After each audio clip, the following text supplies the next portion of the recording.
అందరికీ నమస్కారం. మీరు చూస్తున్నది టీడీ న్యూస్ కేఎన్ఆర్.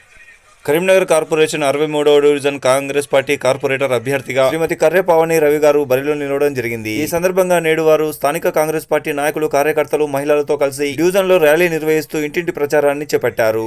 ఈ కార్యక్రమంలో స్థానిక కాంగ్రెస్ పార్టీ నాయకులు మద్దతుగా పాల్గొన్నారు. ఈ సందర్భంగా కర్రె పావని గారు మాట్లాడుతూ ఎన్నికల ప్రచారంలో భాగంగా డివిజన్ లో పర్యటిస్తున్న క్రమంలో అనేక సమస్యలు తన దృష్టికి రావడం జరిగిందని, ఆ సమస్యల పరిష్కారానికి కృషి చేస్తానని, చేతి గుర్తుపై ఓటు వేసి గెలిపించాలని కోరారు.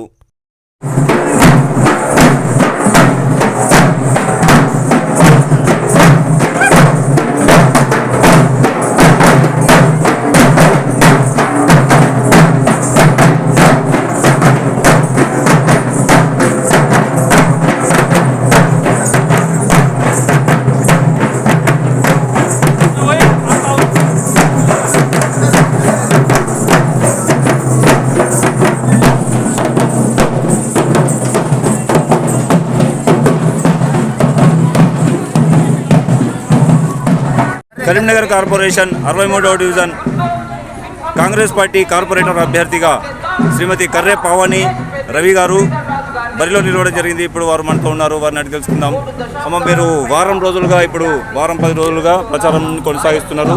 మీ డివిజన్లో మీరు ఏం గమనించారో చెప్పగలుగుతారమ్మా? గత 25 రోజులుగా మేము క్యాన్వసింగ్ చేస్తూనే ఉన్నాము. డివిజన్లో అనేక సమస్యలు ఉన్నాయి.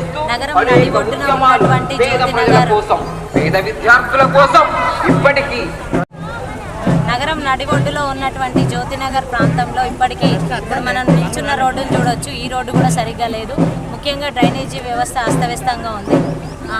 ఒక్కొక్క కాలనీ అయితే స్ట్రీట్ లైట్స్ కూడా లేవు. అంటే ప్రజలకు కావాల్సిన కనీస అవసరాలు కూడా ఈ డివిజన్లో తీర్చకపోవడం, ఇన్ని సంవత్సరాలుగా ఈ డివిజన్ ఇంకా వెనుకబాటుగానే ఉండడము, కుంటుపడ్డది. ఇక్కడ అభివృద్ధి అనేది కుంటుపడ్డది. ఇలా ఉండడం చాలా బాధాకరంగా ఉంది. కాంగ్రెస్ పార్టీ హయాంలో ఈ డివిజన్ని అత్యధిక సుందరంగా తీర్చిదిద్దడానికి మేము ముందుకు వస్తున్నాం. ప్రజలు కూడా మాకు బ్రహ్మరథం పడుతున్నారు. కాంగ్రెస్ పార్టీ అధికారంలో ఉంది కాబట్టి ఖచ్చితంగా ఈ అమ్మాయి ద్వారా ఇవన్నీ మేము చేసుకోగలుగుతామని డివిజన్ ప్రజలందరూ నన్ను నమ్ముతున్నారు. ఇప్పుడు మీకు అవకాశం కల్పించినట్లయితే మీరు ఏ అభివృద్ధి పనులు చేయదలుచుకున్నారు? ఎలాంటి సహకారాలు మీరు జనాలకు అందించగలుగుతున్నారు? ప్రజలకు కావాల్సిన కనీస అవసరాలను మనం తీర్చాలి. ఒక కార్పొరేటర్ యొక్క పని పారిశుద్ధ్యము, రోడ్లు, స్ట్రీట్ లైట్స్, ముఖ్యంగా డ్రైనేజీ వ్యవస్థను సరిగ్గా ఉంచడము, తర్వాత సీసీ కెమెరాల ఏర్పాట్లు. ఇక్కడ మహిళలకు కూడా మహిళా సంఘాలు అనేవి కూడా సరిగ్గా లేవు. వాటిని కూడా కరెక్ట్గా నడిచే విధంగా చేయడము. అదేవిధంగా మనం డివిజన్లో చూసినట్లయితే ఇంకా అనేక సమస్యలు ఉన్నాయి. వాటిని అన్నింటినీ తీర్చుకునే విధంగా ముఖ్యంగా ప్రభుత్వం నుండి వచ్చే పథకాలన్నీ సామాన్యులకు, మధ్యతరగతులకు, ఎవరైతే అర్హులు ఉన్నారో వాళ్ళందరికీ అందే విధంగా మేము పాటుపడదాం అనుకుంటున్నాము. అదేవిధంగా అదే దిశలో మేము పనిచేస్తాము. దీనికి కూడా ప్రజలందరి తోడ్పాటు ఎప్పటికీ ఉంటుంది. ఇంకా మీ డివిజన్ ప్రజలకు మీరు ఏం చెప్పదలుచుకున్నారు ఈ సందర్భంగా? 63వ డివిజన్ అన్న చెల్లెళ్లకు, అక్కదమ్ములకు, సోదరిమణులకు, బంధుమిత్రులకు, ఓటర్ మహాశయులందరికీ నేను విజ్ఞప్తి చేసేది ఏమిటి అంటే, అధికారంలో కాంగ్రెస్ పార్టీ ఉంది. మన అభివృద్ధి జరగాలన్నా, డివిజన్ అభివృద్ధి జరగాలన్నా మీ అందరి సేవకురాలిగా మేము ముందుకు వస్తున్నాను. మీ అందరికీ సేవ చేసుకునే అదృష్టాన్ని, మన డివిజన్ యొక్క ప్రజల రుణాన్ని తీర్చుకునే అదృష్టం నాకు కల్పిస్తారని కోరుకుంటూ మీ కర్రె పావని రవి, 63వ డివిజన్ కాంగ్రెస్ పార్టీ అభ్యర్థి. ఓకే మేడం, మీ ఆశలు అన్ని నెరవేరాలని చెప్పి మేము కూడా కోరుకుంటున్నాం. Congratulation, best of luck. మహిళా నాయకత్వం, మహిళల నాయకత్వం, మహిళల నాయకత్వం.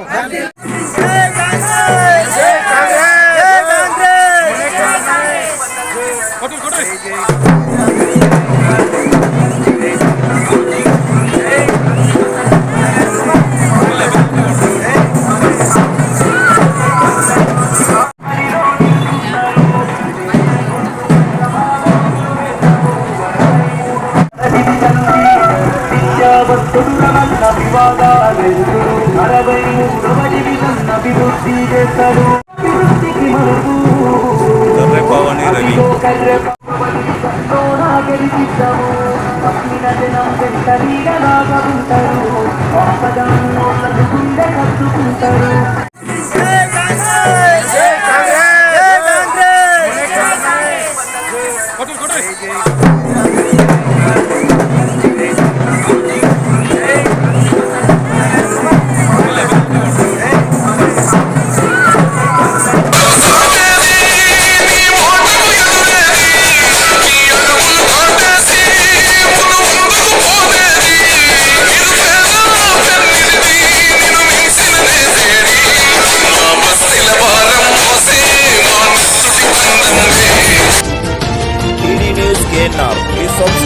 అస్సలాము అలైకుం, నమస్కారం, ధన్యవాదాలు.